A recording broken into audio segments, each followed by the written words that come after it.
Hi, hello. Hello, Salvador. How are you? Fine, and you? Okay, I'm doing good. Good to see Good. you. Yeah, me too. All right. Okay. So let's take a look at that. So let me share my screen with you. Okay. I am ashamed because I have been very busy recently, Yeah. and I couldn't do my homework. Yeah, that's okay. Yeah, sorry, I apologize, but I'm going to do it this week Okay. All right. because I am studying a master degree Mhm. in We say master's degree. master's degree. Oh, right, Yeah. yeah, master's degree Yeah. in Spain. Okay. Online. I was Right. studying on site until Mhm. September this year. I Okay. began in October last year, Hmm. Hmm. and I came to Mexico to continue studying online Hmm. for the two finals modules. Oh yeah, Yeah. Two final modules. So you said, yeah, two all right. Hold on. finals module. Hold Yeah, on. yeah, Hold on. Hold on. yeah. I Hold wait, I wait, I wait. on. Okay. Two finals modules. All right. So, um, the thing about adjectives in Spanish Yeah.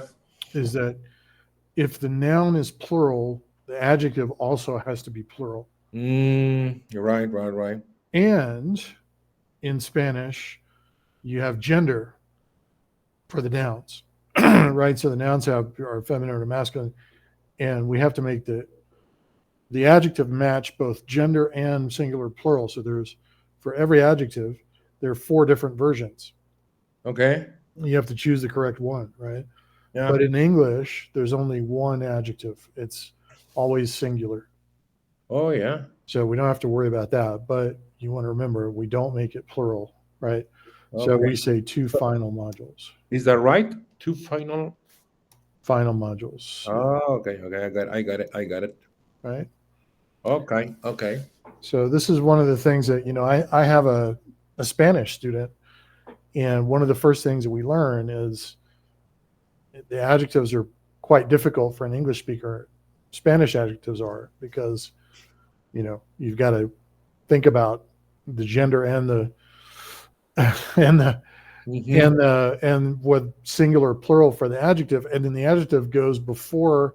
Mm-hmm. Well, the adjective sometimes goes before, usually goes after, right, in Spanish. So that makes it a little bit easier. But anyway, adjectives go before the noun, and there's just one. Okay. Okay. Good. It is All right. singular. Yeah. Good. Good. Good memory here. And well, that's why I'm preparing my final presentation for this weekend. Okay. I have two presentation. One on a storytelling Yeah. on my Okay. life, Right. and the other thing is role playing. Yeah. The master is in strategic therapy. Okay. So I'm no psychologist, Yeah. but I've been studying a lot of things around psychology, coaching, and things like that. No, Right. so this is a good how the discipline in Mhm. order to how to get more tools Mhm. based on psychology that I need with my coaches. Right. But I don't want to become psychologist, right? Right. So, and Right. the other thing is a little bit more complicated. One, the Mhm. storytelling instead is complicated to Mhm. talk about my life for 15 minutes. Yeah. And then it's a role playing of an ideal session of therapy Mhm. with a colleague that she lives in Mhm. Israel. Okay. So we coordinate and practicing that with the Mhm. difference in schedule is 9 hours ahead over there. Mhm. So it has been a little bit complicated, but we got it.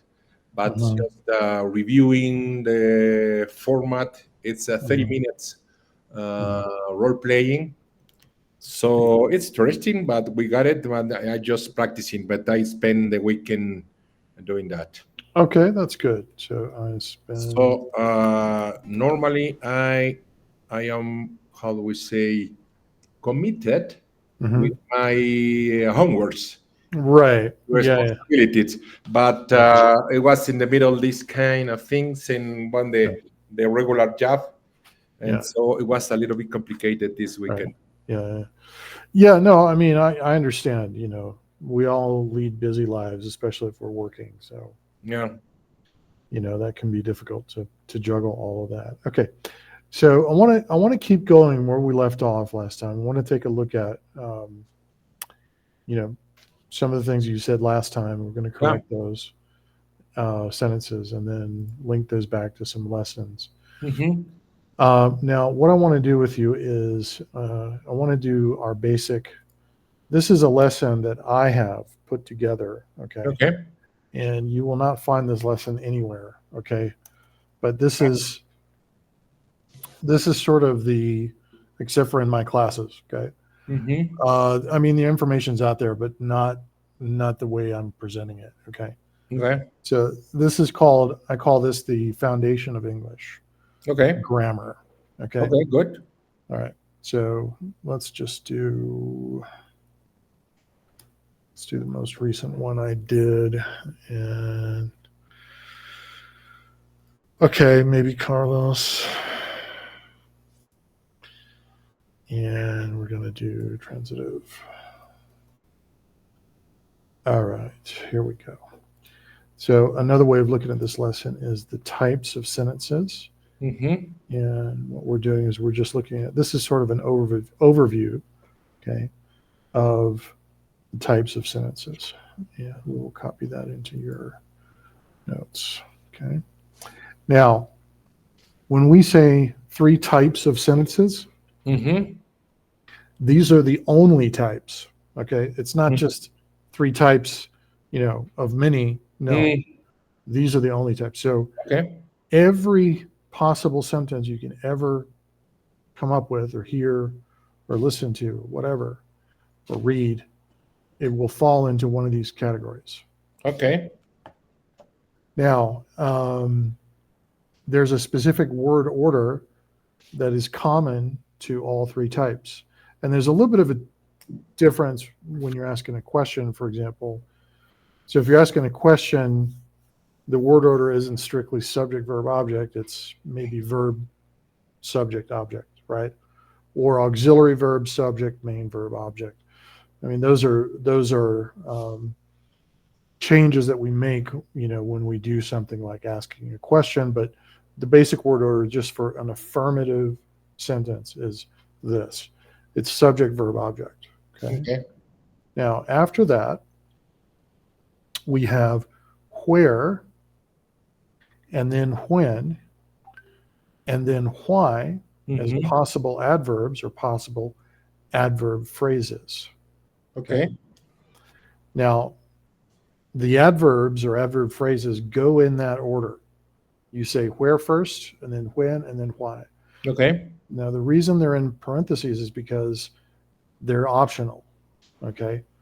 So you have to use your discretion to determine, do we need to say that? Right? Do we need to include the where? So, for example, if you're talking about a meeting, right? Well, after post COVID, right? Almost all meetings are online. So, and everybody knows that, right? So, it's probably redundant to talk about where if you're talking about a meeting, because we understand that most meetings are online or they're hybrid. You might have some people in an office, then you have other people, logging in online, right? Okay. And then or participating virtually, whatever. And then well, that might be useful information or necessary information for your listener to understand the context. It might not. So, maybe above, right, more basic than all of this is our 2 rules, and we'll look at this in a second. Our 2 rules for English: we want to make our communication concise Mm-hmm. and specific, Mm-hmm. right? Yeah. Now, sometimes it's a balance, or it's always a balance. Sometimes it can be difficult, right, to determine what is the correct amount of specificity. We'll do some exercises on that so that you can see what I'm getting at there. But our two rules that guide all communication in English. Okay, two Okay. cardinal. I call these cardinal rules. Okay, we want to be specific, right? And we want to be concise, Concise. right? Concise means you're not saying anything that's not necessary, Hmm. right? So Yeah. if the where is redundant or unimportant, right, you're probably not going to include it. That's why we have it in parentheses, right? Okay. Okay. Now we look at the basic structure, right? We've got a subject, we got a verb, we got an object. So the subject initiates the action, the verb is the action, and the object receives the action. Okay. Now, subjects could be both people or things, right? That's just a noun. In a transitive sentence, see, this is a transitive sentence because we're describing the transfer of action from a subject to an object. That's why it's called a transitive sentence. Okay. There's a transit, there's a movement of the action from the subject to the object. Okay. Most of the time, that subject is going to be a person or maybe a group of people, Mm-hmm. right? Or it could be a collective noun or an organization, Mm-hmm. right? Okay.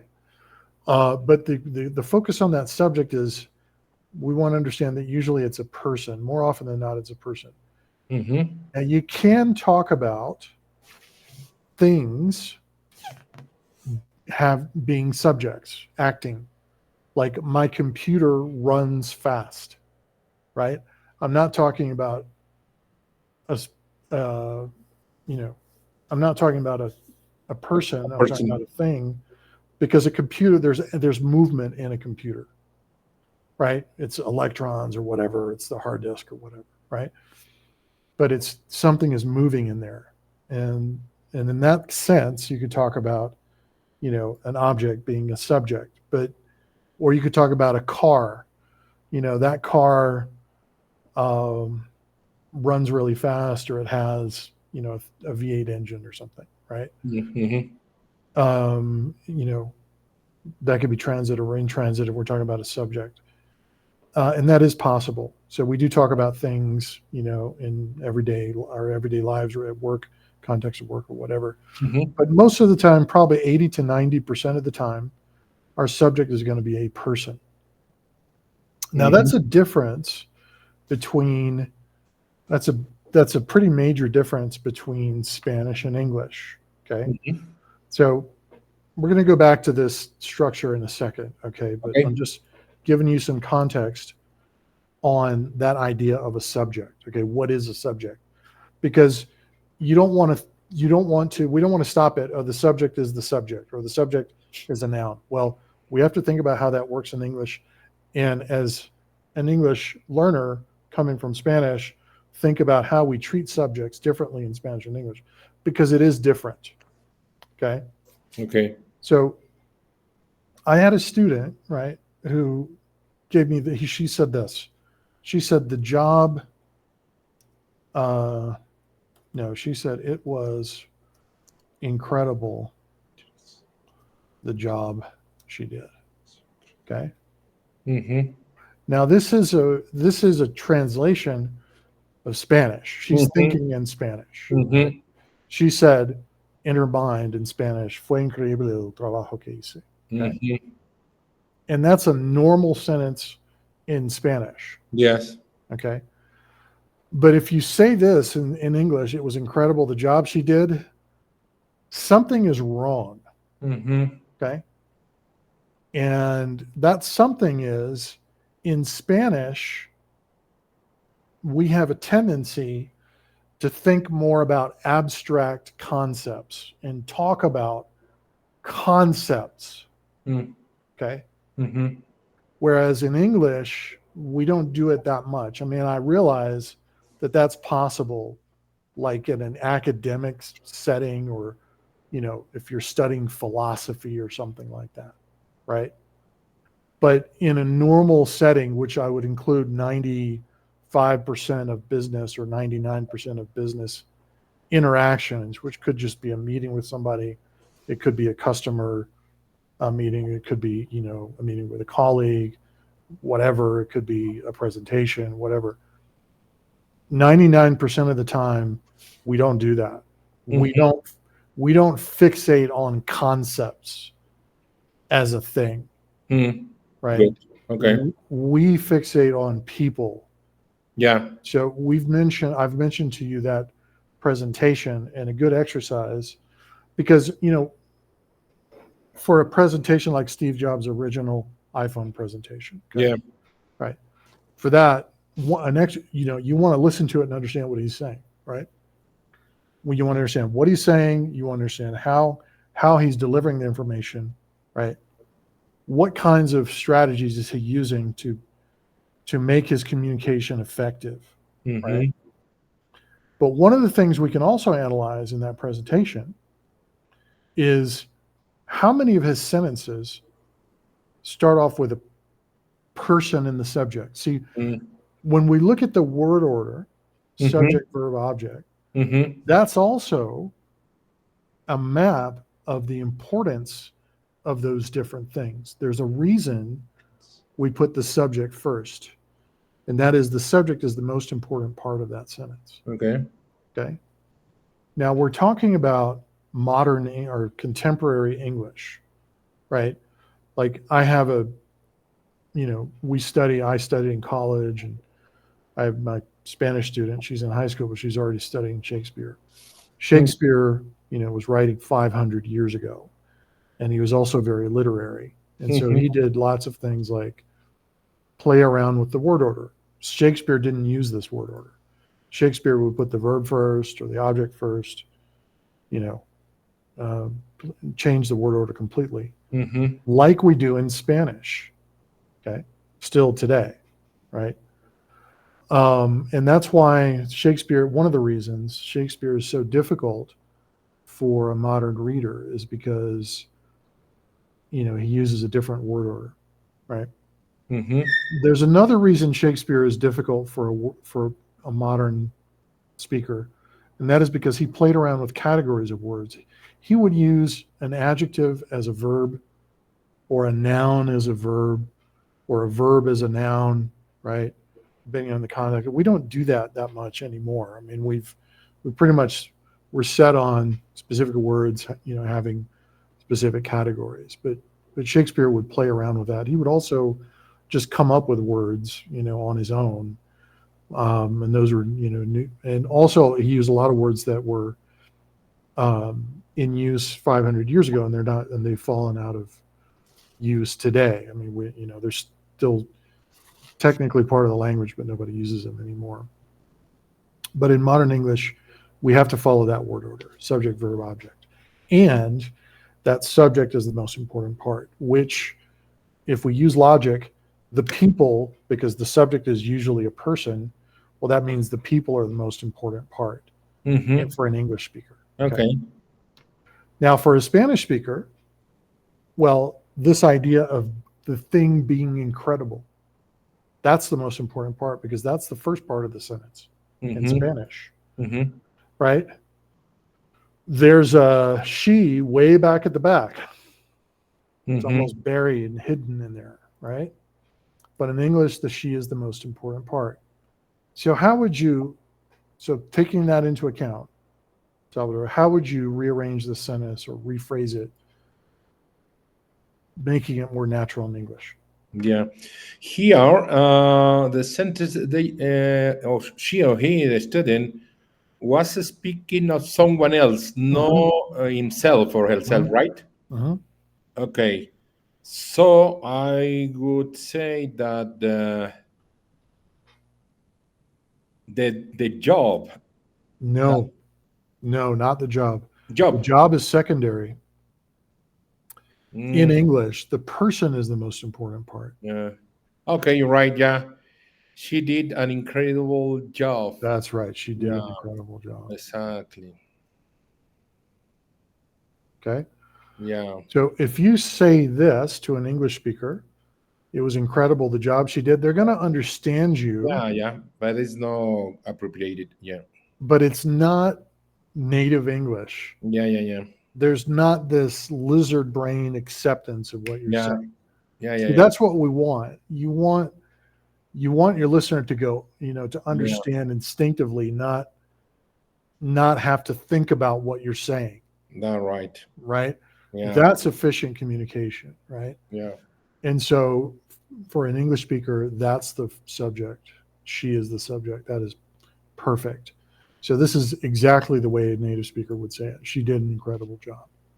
Yeah, yeah, it's more direct and it's concise, That's right. It's concise. That's very good. specific. Yeah, Yeah, that's yeah, right. it happens at the Spanish speaker. Right.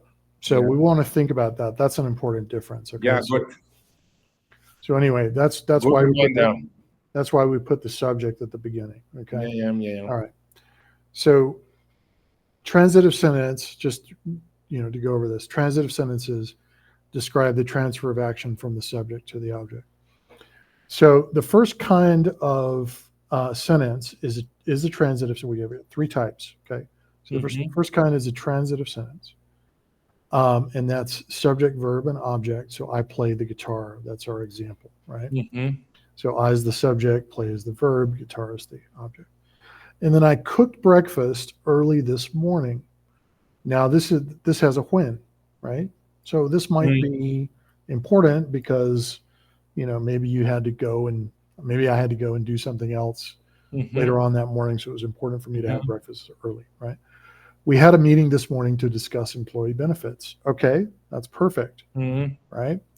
Now, if I compare that to, because I'm including when and why. Now, if this is a meeting. If I included that information of where, that maybe is redundant, right? Yeah. Or unnecessary Okay. because we know all the meetings are online. So you don't really need to include Oh, that okay, detail, okay, that's right. right? Okay. But what if I It doesn't said, matter it was on site or online. yeah, it doesn't Just really, when it but you know happened. what? Does it really matter? What was the purpose of this? Right. The purpose of the meeting really is what mattered. And Discuss employee benefits. maybe what you accomplished in the meeting, that might also be important too, right? Okay. So if I said this goes to our detail, Okay. right? We need to include the detail that is relevant to the understanding of the context, right? So if I said we had a meeting, and this is another sentence that a student gave me. This is a couple of years ago, Yeah. right? And he said this: we had a meeting this morning. Yeah. Now that follows the word order, right? Mhm. Which is subject, Subject, verb, and object. verb, and object, Yeah. right? When. And it has the when. That's right. It has that information too, but it doesn't really tell me anything. You had a meeting this morning. So what? Yeah. So what? Yeah. Right. Yeah. Now, if you tell me what the objective was the meeting was, then now I understand, what you were trying to do in the meeting. I understand why you had the meeting. I can evaluate, was that meeting important, right? What was the appropriate length for that meeting? I can locate that in a hierarchy of needs, right? But if I just say, you just say I had a meeting, that means nothing, right? So the context is key. This is the correct amount of information. We had a meeting this morning to discuss employee benefits. And the why is an important element of that. Right? But if I just say we had a meeting this morning, that's not enough information. Yeah, that's right. That's right. Okay. So we'll do some, we'll look at that next time, some examples of that. Okay. Now the second kind of sentence is an intransitive sentence. Can we say in this case, Todd? Yeah. We had a meeting this morning where we discuss employee benefits. Is that correct, or it is not necessary? Not where. You could say in which. In which, right? Yeah. So we had a meeting. Yeah. So that's possible. Okay. In which, yeah. This morning. In which, right, right. in which we discussed employee benefits. In which, right. Mhm. Now you see how that's a lot longer of a sentence than this one. We have I don't know, 3 or 4 more syllables in this sentence than compared to this one, right? So it's not as concise, right? This Mhm. sentence is more concise. Yeah, This sentence is yeah, less yeah, concise, okay? yeah, But sure. there's something else, okay? This sentence tells you the main purpose of the meeting Mm-hmm. with that Yeah, preposition without to, any other explanation. Yeah, right? okay. That's right. But this sentence does not tell you the main purpose of the meeting. It says you discussed employee benefits, but maybe the main purpose of this discussion was something else. Yeah. This is Oh, okay, just yeah. All right. okay. So this is just telling you we in It's that not, meeting we it discussed. was not the main purpose of the meeting. You know, there were Maybe not. We don't other. know. It could We be, but could be. in That's right. which that means that there were other topics. That's right. There were not others topics. Remember, it's other topics. Other topics. Yeah, There right. you go. That's right. Yeah, yeah. Yes. And maybe the main topic was something else, right? The Yeah. main purpose of the meeting was something else. So, um, for maybe 3 different reasons, the first sentence is better, right? Yeah, Or sure. this Yeah, I sentence, understand. this sentence is better than this one. Yeah, it's more English. Yeah, that's right. It's better English. I mean, they're both good English, Yeah, I no, guess, but it's better English, right? Right. right. So sometimes, I mean, I said it's always a balance, and it is in a sense. It's always a balance between. We have to strike a balance between concision, that's being short, right, and specificity, that's giving detail. Mm-hmm. But sometimes you can make a sentence shorter, fewer words, fewer syllables, and it's more specific, right? Mm-hmm. So, the better you are at doing that, the better you are at speaking English, right? Mm-hmm. We want to say a lot in few words rather than say little with many words, right? Okay, not Now that's that's the definition of concision, right? So, yeah, yeah, yeah. It's important to remind here and to keep in mind, right, and don't lose this. This is the essential of English now.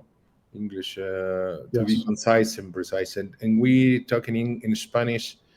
A lot of things around the subject, the object, and some explanation that they're not necessary. maybe not necessary. They're That's right. maybe not. Yeah, maybe not. Yeah. So that's right. When I came to, because see, this stuff, we are taught this stuff in high school and college, Yeah. right? More in high school than college, but we apply it in college to our essay writing, whatever. Mm-hmm. Um, and we learn this when we learn the techniques for poetry and literature and things like that. I mean, poetry is very good at saying a lot with very few words, Mm-hmm. right? Now, in a business meeting, it's not that different. You might think it is different, but it's actually not, because you want to do the same thing. You want to communicate as much meaning as possible in as few words as possible, Mm-hmm. right? Poetry maybe is artistic. A business meeting is probably not artistic. The objectives are different, but Mm-hmm. you know, that overriding um, sort of imperative to communicate as much as possible in as short a time as possible is really the same Mm-hmm. in a business meeting, right? So we want to think about that. You wouldn't think there are many similarities, but that is, the essence of that is very similar, right, in a business meeting and other kinds of meetings. So I don't know if I told you the story of my boss. I worked No, in. Okay, so I you haven't. okay, so I worked. I have lots of stories. Okay, This is one of them. one of the stories is they were a fairly successful independent company. It was about 2,000 people, and my boss was the big guy, right? Mm-hmm. Now he wasn't the owner, right? He was this right hand man of the owner. The owner was kind of a nerd, I guess, right? He didn't have very many social skills, Mm-hmm. which is why he had the other guy, right? And he had lots of social skills, and he was very intelligent, very decisive, very successful, very confident, very Mm-hmm. everything, right? Mm-hmm. Um, and I remember one of, I went to many different trade shows, not with him, but, we were participating in the same trade show. And they were independent company. They had purchased other smaller companies, right? Mm-hmm. And so, he was in charge of all of those companies. There's probably 7 different organizations, right?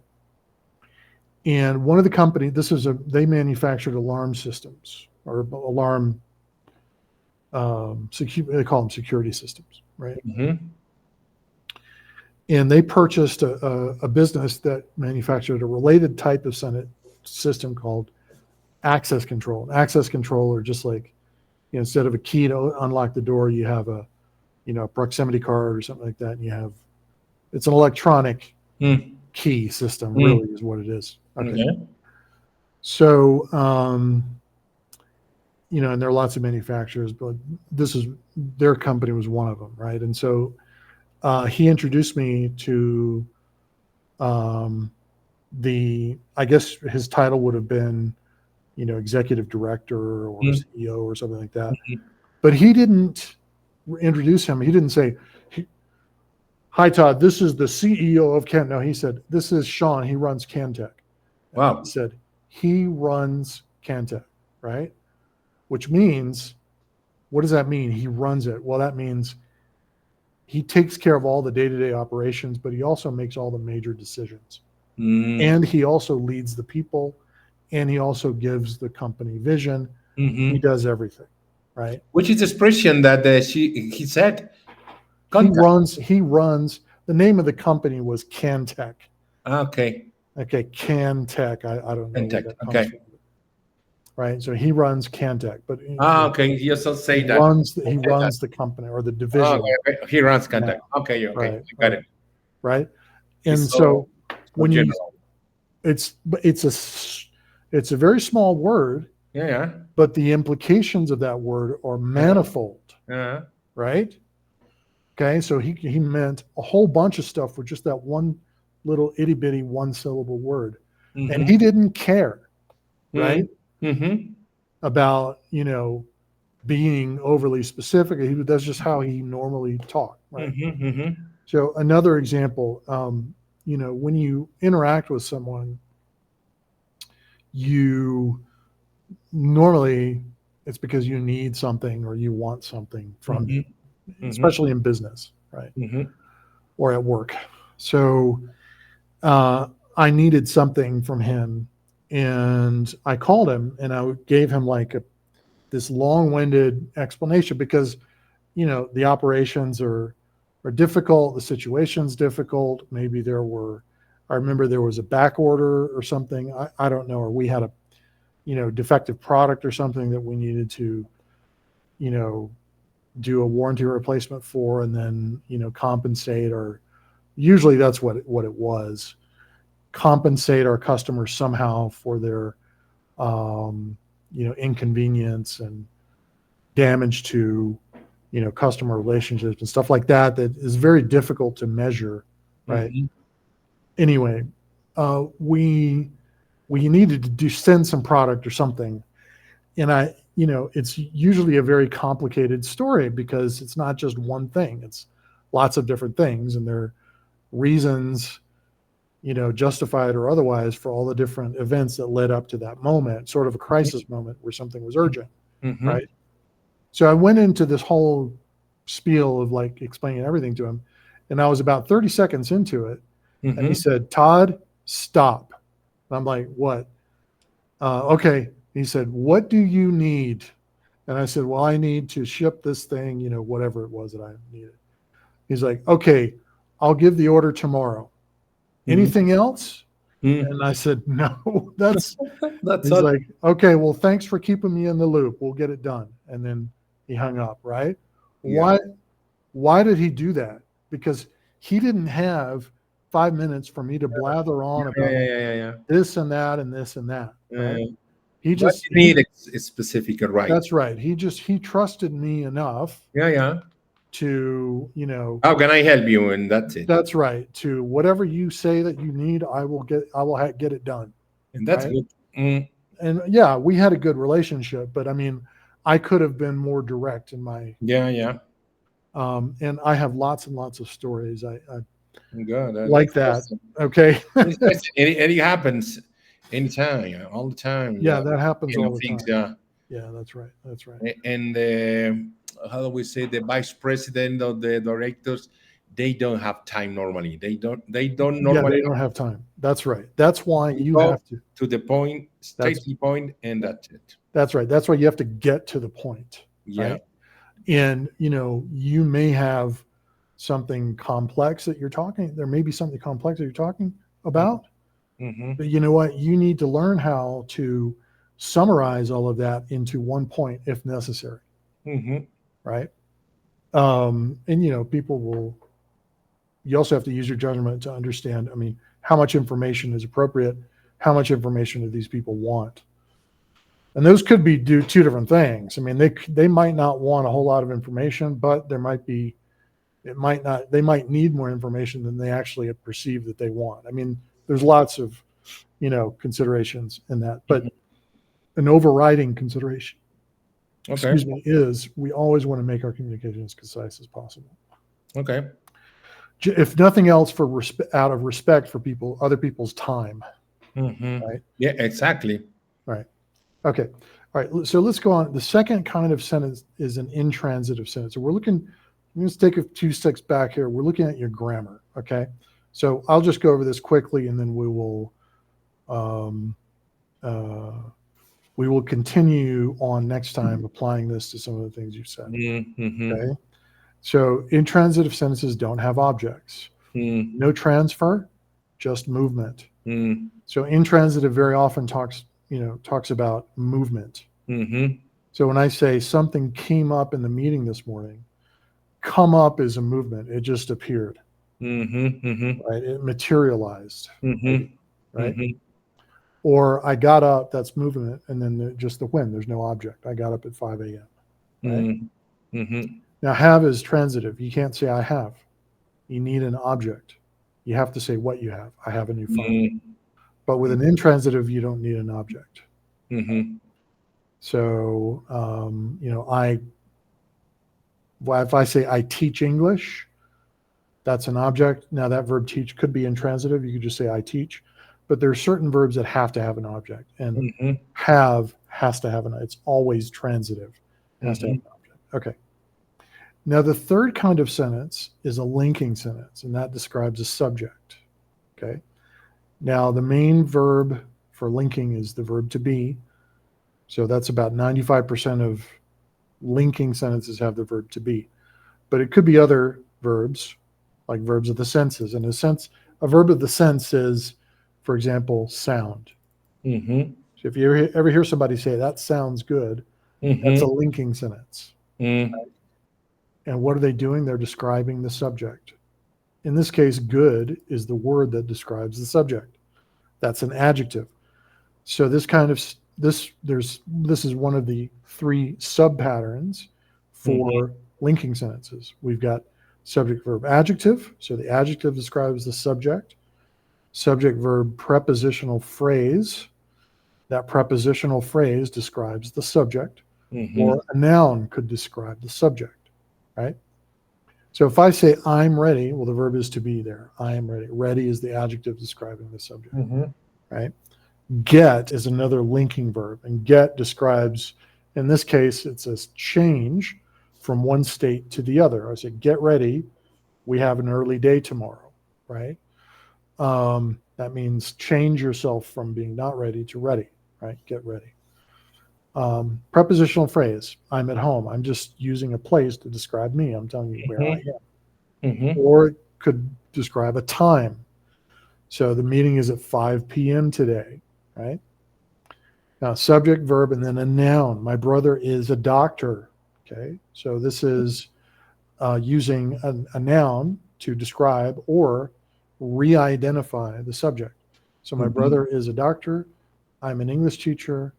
Or La Sagrada Familia is a beautiful church in Mm-hmm. Spain. Right? Mm-hmm. So if we take those three types of sentences, transitive, which is the most common type, intransitive, and then linking, those are the only types of sentences that there are. Okay. Okay. Now, the rest of our grammar, right? So, we look at word order. We might look at, where do you put the adjective? Where do you put the adverb? Things like that.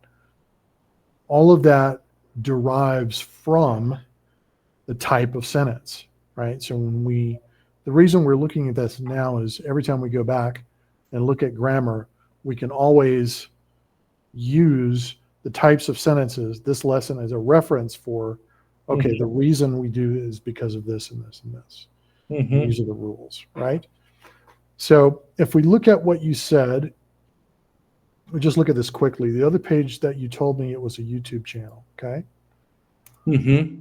The problem here, okay, is if we think about our word order, okay, now the verb is was, so that means it's a Yeah. linking sentence. And after the verb was, we've got a noun, right? Okay, so this is a linking sentence. We're re-identifying the subject. The problem with this sentence, though, is that we've got two subjects. The first subject is the other page. Yeah. The second subject is it.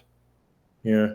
So a quick way to fix this sentence is just to eliminate the second subject. The other page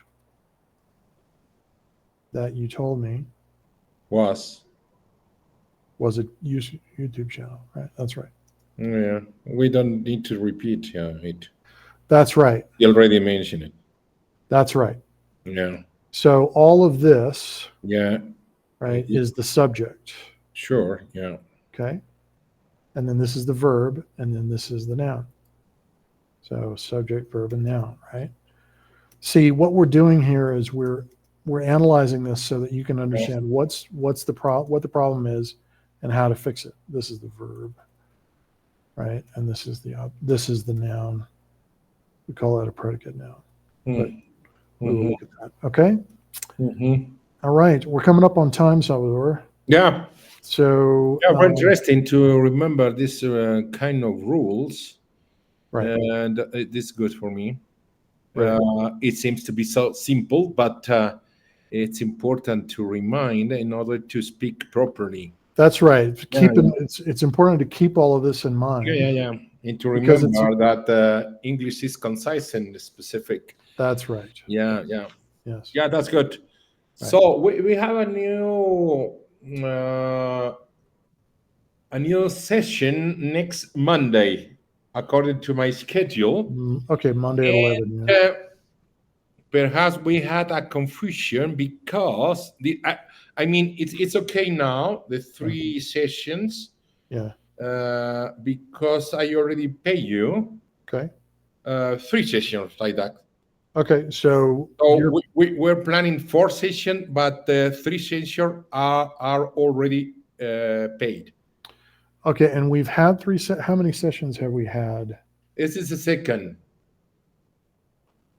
This is the second. Okay, so we got one more. The second, so we are okay.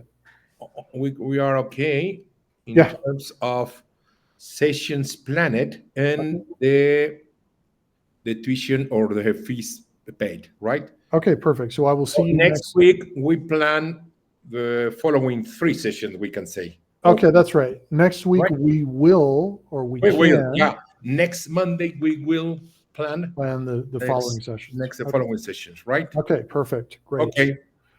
Salvador, I wanted to ask you a question. Yeah. I'm going through and I'm redoing my SuperProf ad. Do you mind if I put our recording up on SuperProf? Just to give no problem. Prospective students an idea of how I do the class. Yeah, go ahead. I have no problem. Okay, great. Thanks very much for that, Salvador.